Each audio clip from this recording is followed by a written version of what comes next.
With our first method, we were able to capture all of the automation and information from the arrange window and drop it into our session window. However, with the second method, we're going to capture all the same information, but we're going to be bouncing it down to audio. Essentially what we're doing is bouncing each channel out as stems. This is handy for a couple reasons. It allows you to have just the audio and not have to worry about any effects. And it also can sometimes help if you're having CPU issues. It's also handy to have a second way to import song information into your live set, because you never know, you may run into something where you're having complications with importing the clips and scene and session information into the session, and it's just easier to import the audio. So what we're going to do here is grab our loop bar here, and what that does is that automatically selects the time of the song for our export. And you'll notice the entire time the song is highlighted.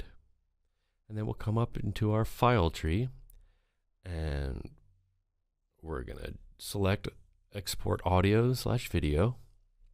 If you've done any bounces from any of your sessions before, especially stereo bounces, I'm sure you're familiar with the render track by selecting master. Typically that's what you're going to be using when you're bouncing 2-track. However, in this instance, we're going to want to bounce out all of the channels individually, so we'll select individual tracks. And now you'll look and you'll see here my mouse is sitting next to create analysis file, and you want to make sure that that is selected on. What that's going to do is it's going to give all the Ableton time code information and metadata and apply it to each one of the clips, so you don't have to worry about warping or getting it lined up in time when you import it into the new session. All you do is click export, and we get to our save file as. Now this is where organization really comes into play. I have an external hard drive that I keep my stems on. I would recommend doing the same. It's always good to have a redundant copy of everything as well. You'll see here on the backup drive, I've got a folder called Stems for Live. I've got some of my sessions here that you can see.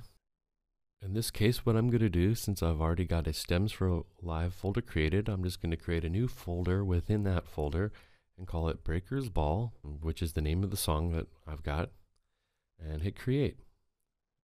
And now I've created that folder, and I'm going to save my Breaker's Ball demo for live stems into that folder, and I'm going to change the title just to Breaker's Ball so it's more concise and will be easier to see when it's on clip information.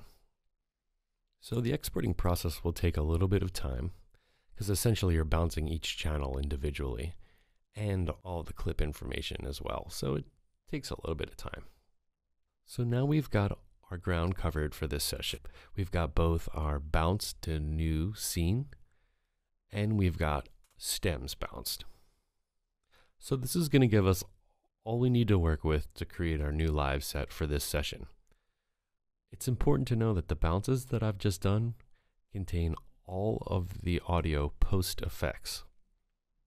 So in the case of importing, you won't need to worry about any of the audio effects at all.